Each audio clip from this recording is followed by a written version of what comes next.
faremos a leitura da segunda carta de João, os versículos 1 a 6. Uma carta de 13 versículos. Hoje nós meditaremos nos 6 primeiros, praticamente metade da carta. E continuaremos muito em breve com a exposição dela. Diz o texto: de fato, muitos enganadores, o presbítero, a senhora eleita e a seus filhos, a quem amo na verdade, e não apenas eu os amo, mas também todos os que conhecem a verdade. Por causa da verdade que permanece em nós, estará conosco para sempre. A graça, a misericórdia e a paz da parte de Deus, nosso Pai, e de Jesus Cristo, seu Filho, estarão conosco em verdade e em amor. Ao encontrar alguns dos seus filhos, muito me alegrei, pois eles estão andando na verdade, conforme o mandamento que recebemos do Pai.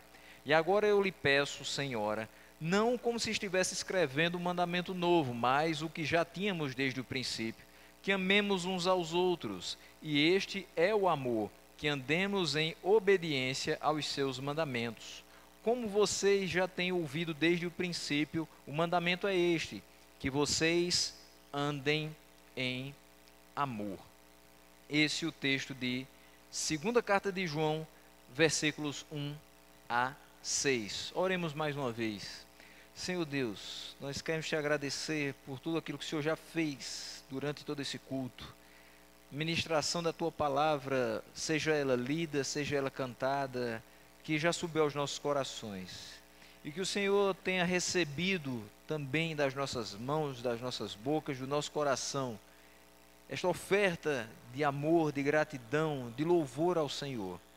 Nesse momento, Senhor, a partir da tua palavra, queremos ouvir a tua voz. Nos orienta, Senhor, em cada momento desta exposição e faz-nos entender aquilo que queres para a nossa vida nessa noite. Assim nós te oramos agradecidos no nome de Jesus.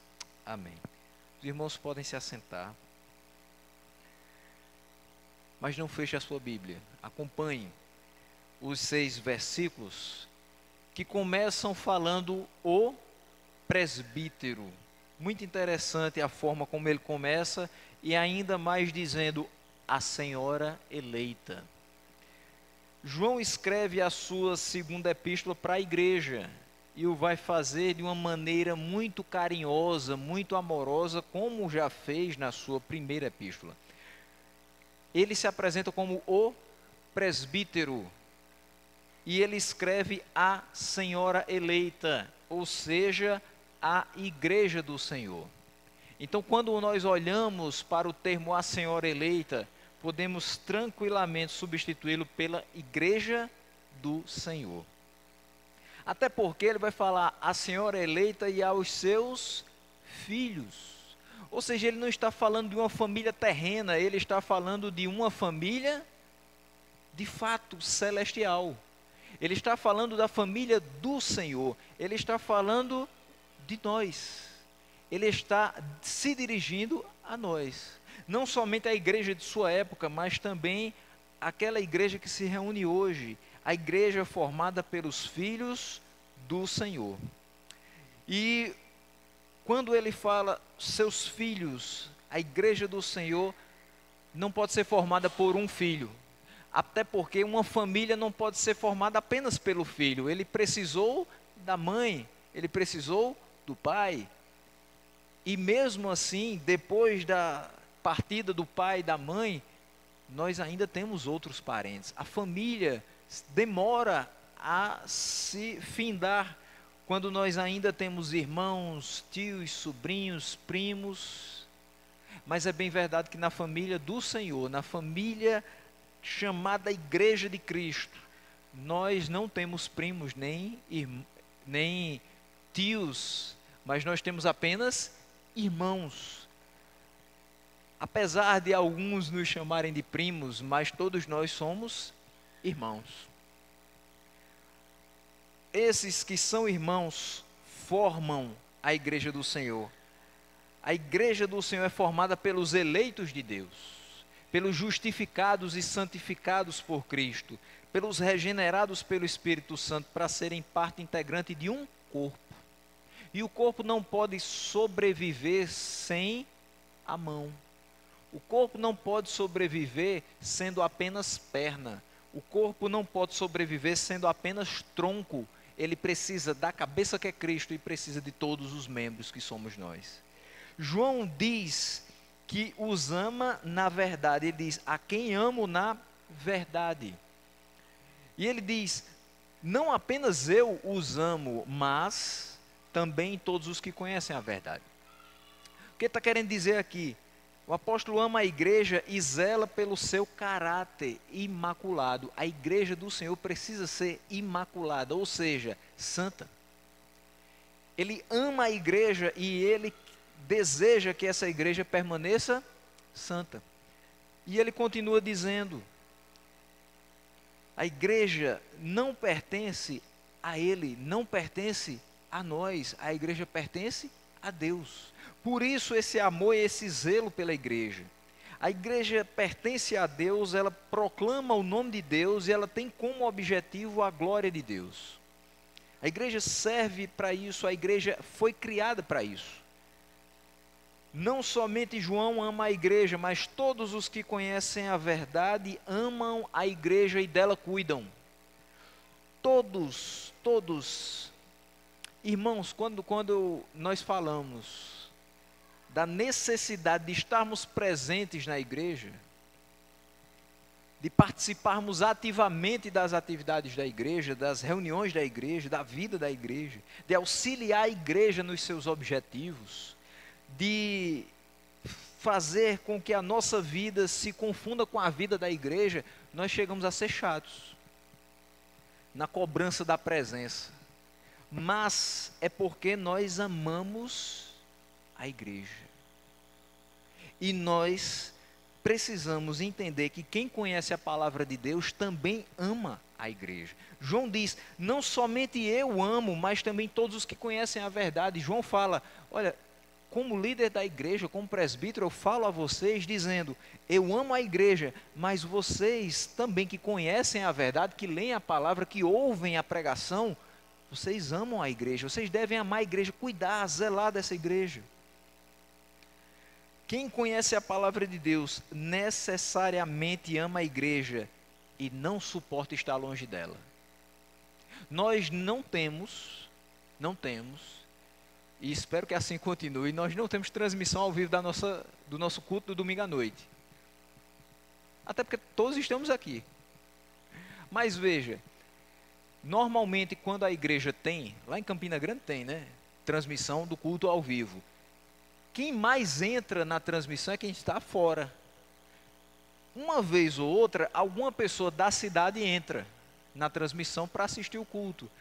Muito menos provável é que alguém da própria igreja esteja em casa assistindo. Porque quando nós estamos bem de saúde, nós vamos para a igreja.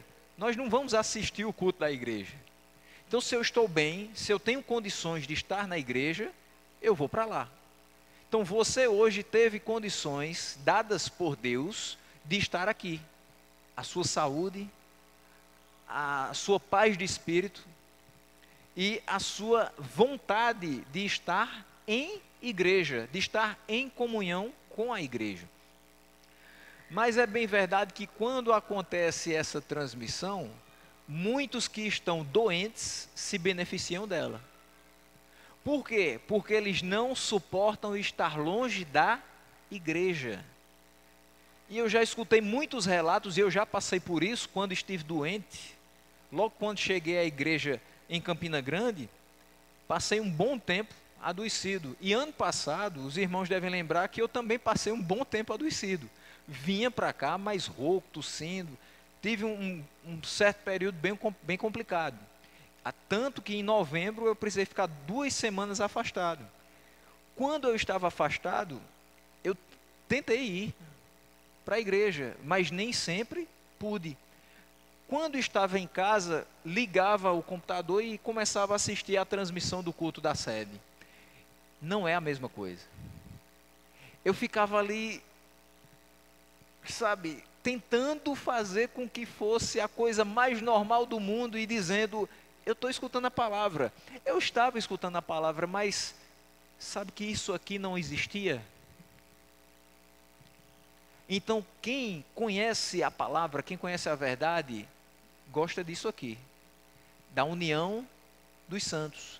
Então, eu estando na minha casa, às vezes de uma forma totalmente irreverente, sentado no sofá, deitado na minha cama, com esse aparelho ou com outros assim, tentando ver alguma coisa, nunca eu terei a mesma reverência, o mesmo amor, o mesmo cuidado que eu tenho quando eu estou na igreja.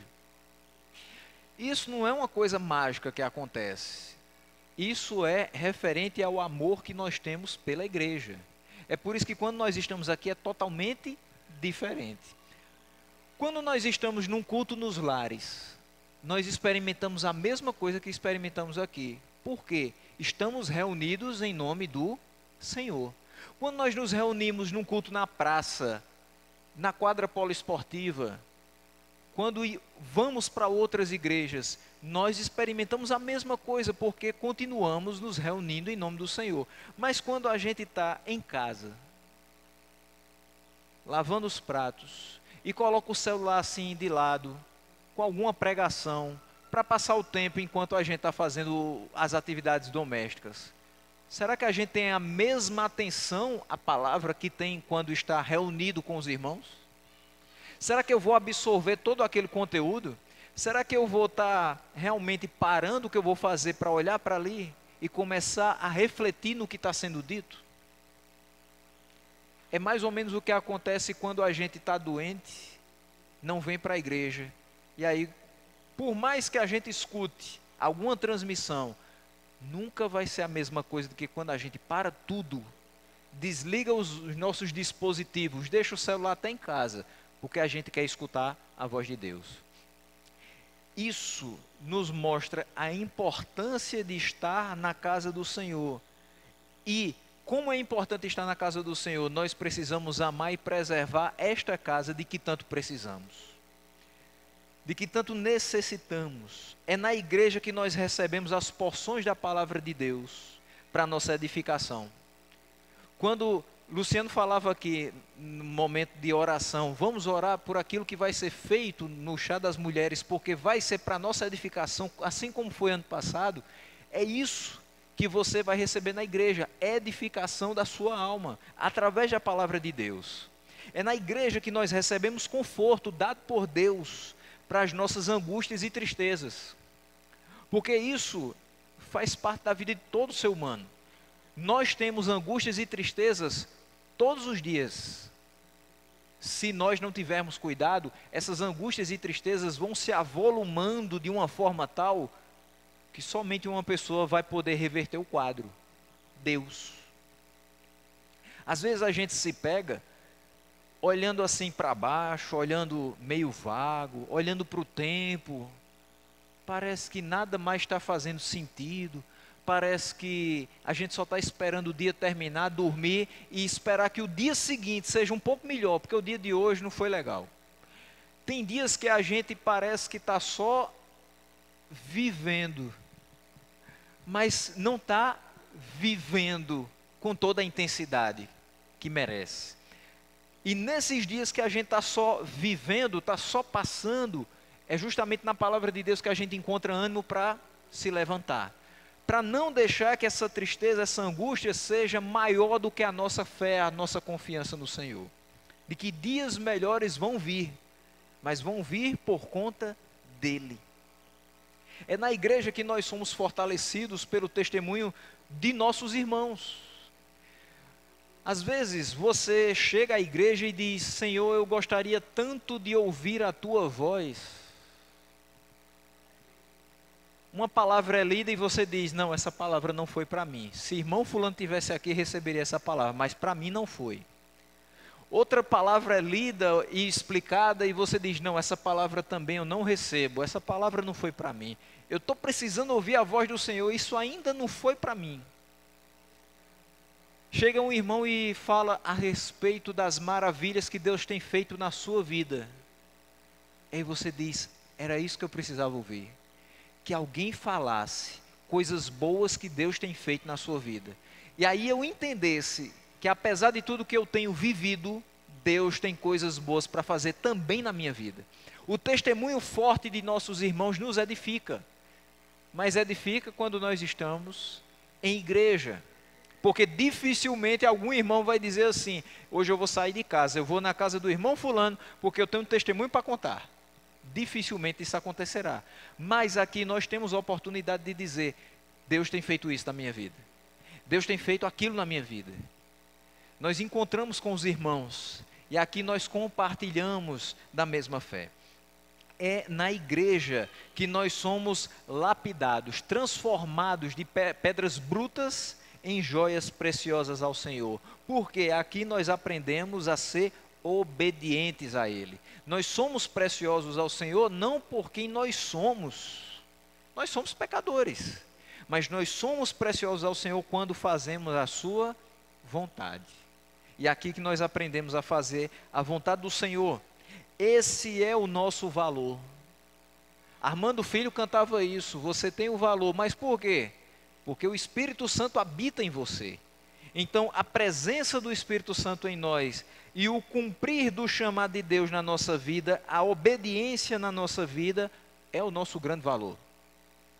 É justamente por causa da verdade que habita em nós, a palavra de Deus, e que conosco estará para sempre, como diz o versículo número 2, que nós teremos 3 maravilhosos elementos na nossa vida, permeando toda a nossa existência: a graça, a misericórdia e a paz.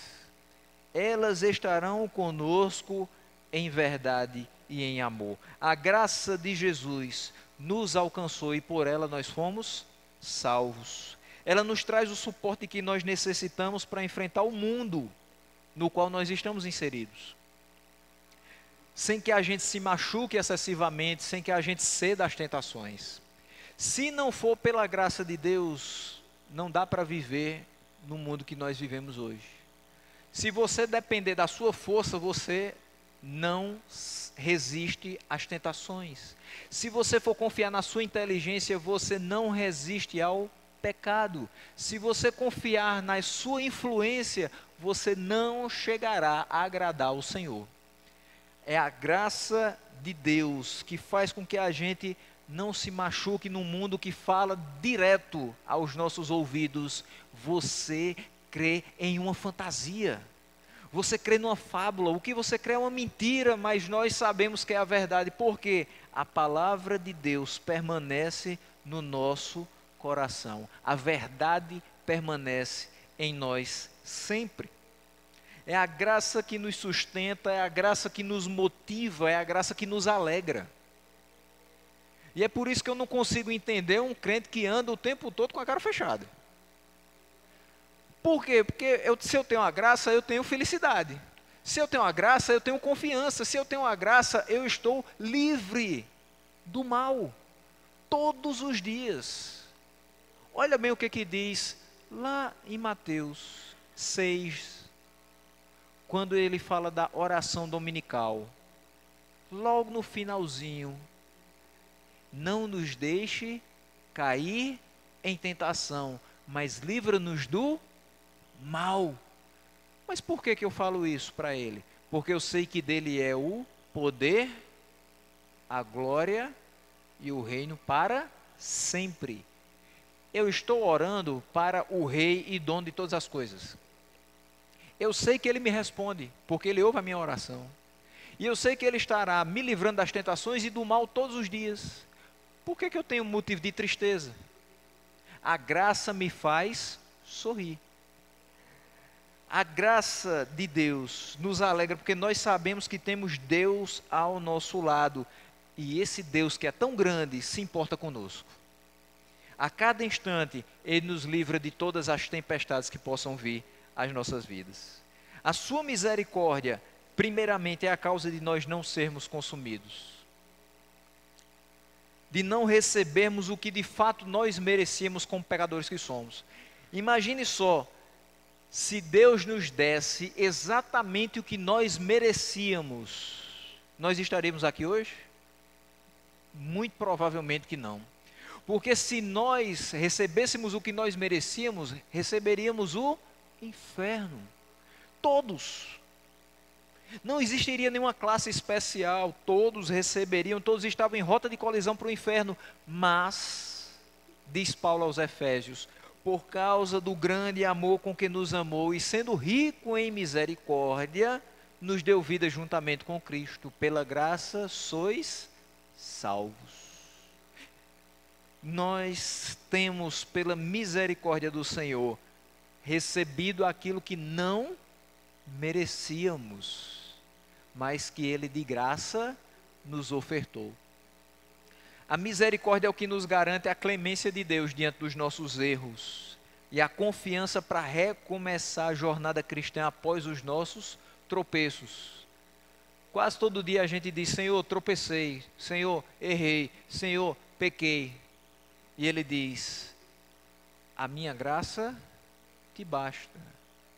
A minha misericórdia se renova a cada amanhecer. Amanhã você pode recomeçar a sua caminhada cristã com confiança de que eu perdoei o seu pecado. É por isso que a gente erra hoje, mas não passa o resto da vida pensando no erro de hoje. Porque Ele nos perdoou, não foi hoje, foi na cruz. Eu olho para a cruz e sei que o meu pecado não mais me condena, só mostra que eu sou falho. A paz que Ele dá, não a dá como faz o mundo. Por isso a paz que temos de Deus é duradoura. As pessoas que buscam a paz no mundo têm momentos de tranquilidade. Mas paz verdadeira só tem quem está com Deus. A paz que Ele nos dá é benéfica. Já imaginou alguém dizer assim: eu estou em paz. Se outra pessoa está passando necessidade, eu não estou, então eu estou em paz. Que paz é essa? Que paz é essa que me faz dizer eu estou bem e tanto faz como outra pessoa está? Então essa paz não vem de Deus. Porque a paz que vem de Deus é: meu coração está em paz, porque eu estou bem, meus irmãos estão bem. Porque essa paz é fruto de um coração que, de fato, ama a igreja, porque conhece a verdade. Quem conhece a verdade recebe paz de Deus, mas essa paz só é possível quando nós percebemos que tudo está caminhando de acordo com a vontade dEle. A paz de Deus é confortante. Uma pessoa da sua família morre e todas as pessoas que estão no velório dela chegam perto de você, dão um tapinha nas suas costas e dizem assim: ô meu irmão, meus sentimentos. Outra pessoa chega, abraça você e diz: meus pêsames. Outra pessoa passa a mão nas suas costas e diz assim: oh, que coisa triste, infelizmente foi embora, tão bom, tão jovem. Tantas são as palavras, mas qual delas conforta? Sabe qual é a palavra que conforta? Meu irmão, Deus está contigo. Porque meus sentimentos não servem para você. O que serve para você é o consolo de Deus.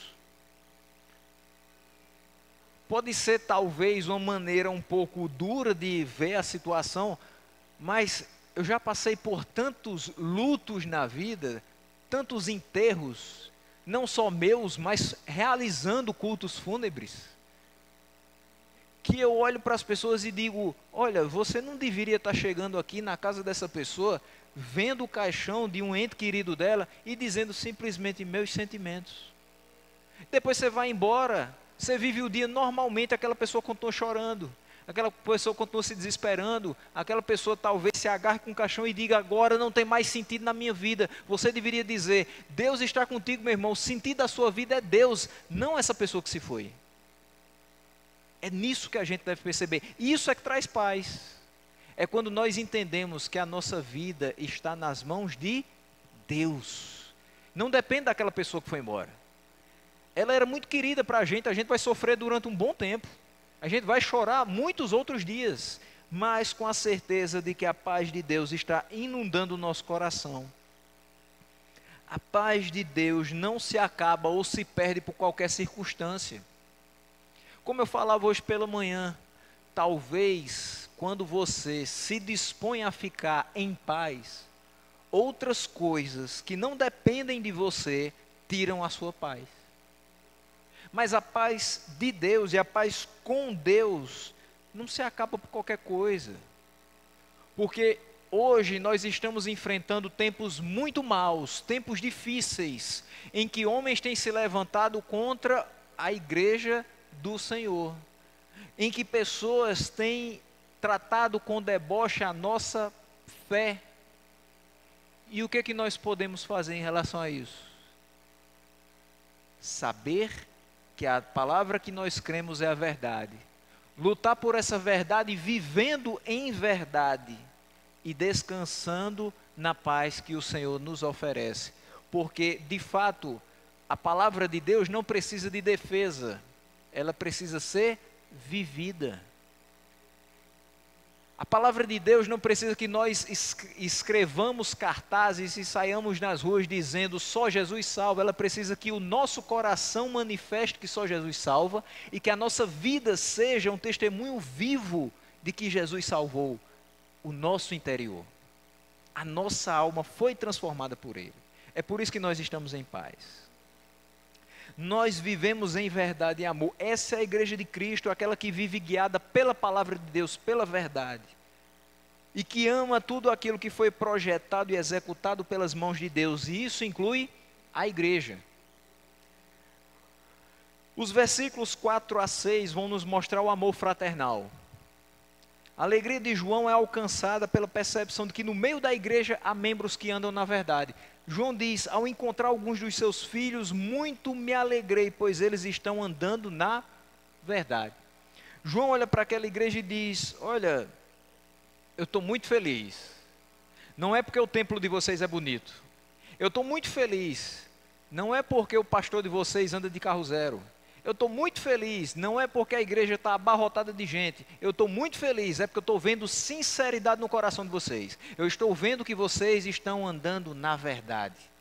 De manhã a gente viu que a igreja de Colossos foi alvo do elogio de Paulo e da oração de agradecimento de Paulo a Deus porque era santa e fiel. João olha para a igreja do seu tempo e se alegra no Senhor, porque aqueles irmãos andam na verdade. Se você, de fato, tiver condições dadas por Deus de comprar a sua casa, eu vou me alegrar. Mas se você deixar de ser fiel, eu prefiro que você viva de aluguel. Eu vou continuar orando por você, para um dia você conseguir sua casa. Mas se for para sair da palavra de Deus e perder a sua fidelidade ao Senhor, eu prefiro que você continue no aluguel. Se você tiver condições dadas por Deus de comprar o seu transporte, eu vou me alegrar com você. Mas se for para você entrar no carro e sair da igreja, eu prefiro que você ande a pé. Porque o que mais alegra o coração de qualquer ministro do Evangelho é ver o povo de Deus andando em verdade, andando em santidade. Nós queremos ter vidas melhores, nós queremos ter dias mais folgados, porque a gente conta às vezes a moeda para comprar o pão. Então a gente pede a Deus, Senhor, me dá um pouquinho mais de condição para que eu viva melhor, para que eu ofereça algo melhor à minha família. Só que isso precisa ser junto com a nossa fidelidade a Deus. Isso não pode subir ao nosso coração muito mais do que a nossa confiança no Senhor e o nosso serviço a Ele.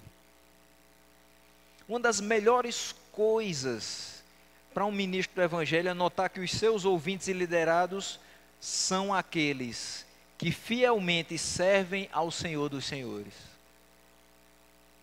Quando a gente olha uns para os outros e vê, o meu irmão está vivendo o Evangelho, isso traz alegria.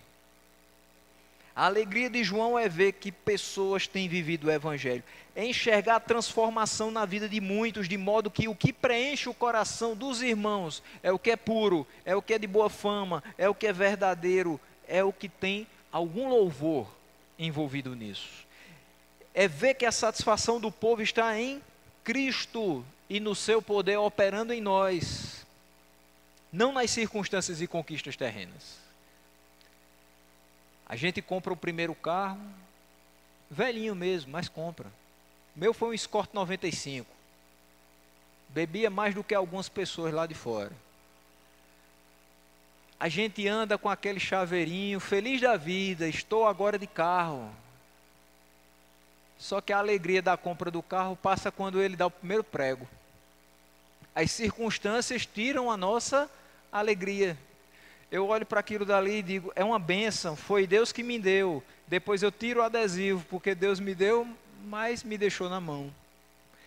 Às vezes eu olho assim para uma casa e digo, Senhor, eu queria tanto essa casa. Ela é pequenininha, mas é suficiente para mim. Está tão novinha, tão bonitinha, tão bem pintada. Poderia ser minha. Deus me dá. Quando começa a dar essa letra, eu digo, isso é uma porcaria. Uma casa dessa, Deus podia ter me dado uma coisa melhor. A minha alegria se transforma em decepção.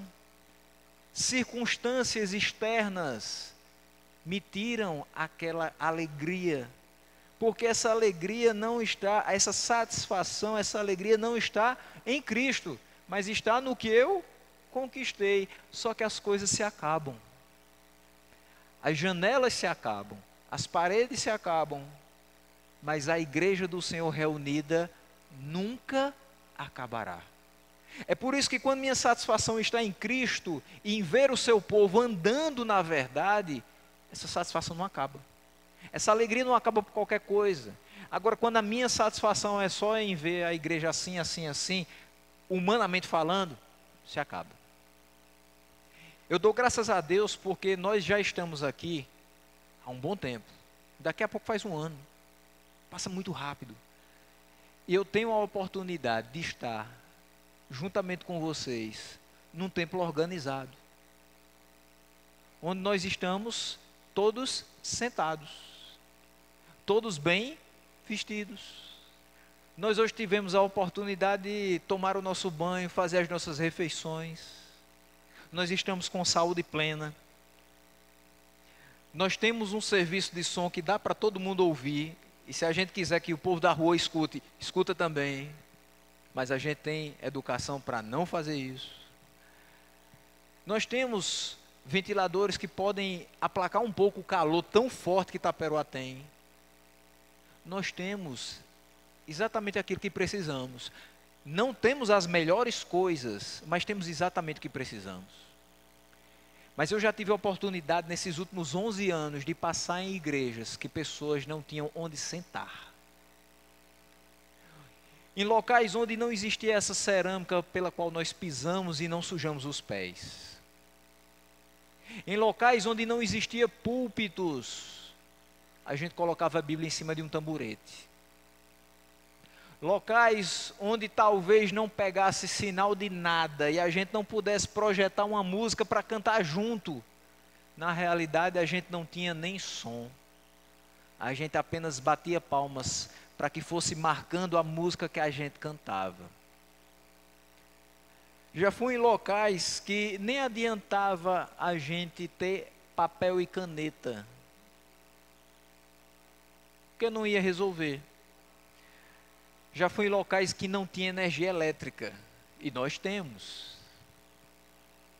Nós temos exatamente mais do que precisamos para servir ao Senhor, porque se não tivéssemos nada disso, teríamos ainda 1000 motivos para agradecer a Deus pelo que Ele tem feito. Mas Deus, eu não tenho um templo bonito para te servir.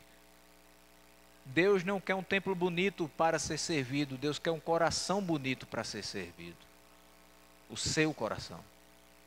Livre do pecado, livre das manchas do mal.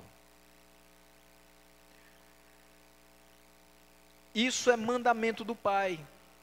A nossa satisfação nele. O Pai tem ordenado que nós andemos na verdade. Deus é mais glorificado quanto mais nós estamos satisfeitos nele. Essa frase é do pastor John Piper, mas ela pode e deve ser o lema das nossas vidas, porque ela faz parte da palavra de Deus. Quanto mais a gente tem alegria em Deus, mais Ele é glorificado pelas nossas vidas. Porque o povo lá de fora vai dizer assim: por que esse povo só vive rindo? Por que esse povo só vive alegre? Por que esse povo nunca vê defeito em nada? Por que esse povo vê sempre o lado positivo das coisas? Sempre dá um jeito de organizar aquilo que está desmantelado? Porque esse povo crê num Deus que pode tudo. Porque esse povo crê num Deus que resolve tudo. Esse povo crê num Deus que salva aquele que não tem, humanamente falando, salvação. Esse povo já foi aquele que as pessoas diziam: esse daí tem jeito mais não. Esse daí nem Jesus. Só que para Jesus tem jeito. Esse aí, alvo das obras redentoras de Jesus. Esse daí, alvo da misericórdia de Jesus. Esse daí, pela graça, ele é salvo. Eu não posso dizer que uma pessoa está perdida quando ela está na mira da atuação do Espírito Santo. Quando ela está ouvindo a palavra de Deus e Deus pode operar através dessa pregação. Eu só posso dizer que ela está perdida se ela de fato morreu sem Cristo. Mas enquanto há vida, de fato, há esperança, se essa esperança que nós falamos é Cristo. Ele pede uma coisa à igreja. João vai pedir algo à igreja. E ele não pede como se estivesse escrevendo alguma coisa nova, porque isso já foi passado para aquelas pessoas. Isso já foi passado para nós, já foi pregado aos irmãos. Mas ele quer que eles recordem, cumpram o que lhes foi ensinado desde o princípio. Meus irmãos, amem uns aos outros. Talvez a gente tivesse naquela época e ia dizer: João, você só sabe pregar isso? Você só sabe falar que a gente se ame, ame uns aos outros. Você não tem outro tema de pregação? Você só fala em amor, rapaz? É porque é um mandamento do Senhor. É por isso que João prega muito sobre amor. Ele diz: meus irmãos, eu estou pedindo algo a vocês. Eu estou pedindo a vocês, vocês já ouviram desde o princípio, o mandamento é esse: que vocês andem em amor, que vocês amem uns aos outros, que a grande marca de vocês seja o amor. Esse amor que enxerga os defeitos do outro. Esse amor que vê quando o outro erra. Mas ao invés de apontar aquele dedo grandão, dizendo assim: você está errado, ele estende a mão. A coisa mais fácil do mundo é colocar o dedo para frente, porque é só um. Mas a gente precisa fazer um esforço um pouco maior, abrir os outros. A mão estendida é muito mais favorável, é muito mais ajudadora do que o dedo acusador. Ele pede: amem uns aos outros. O amor é esse, que andemos segundo os mandamentos do Senhor. Mas tem uma coisa: como é que nós provamos a Deus que nós amamos a Ele? Que nós vivemos de acordo com a sua soberana vontade? Andando em amor. Nós provamos que amamos a Deus quando andamos em amor, obedecendo à sua vontade. Portanto, meus irmãos, em obediência ao Senhor, amemos uns aos outros. Em obediência ao Senhor, glorifiquemos o seu nome através desse amor. Que Ele nos abençoe, que Ele nos guarde no amor de Cristo Jesus.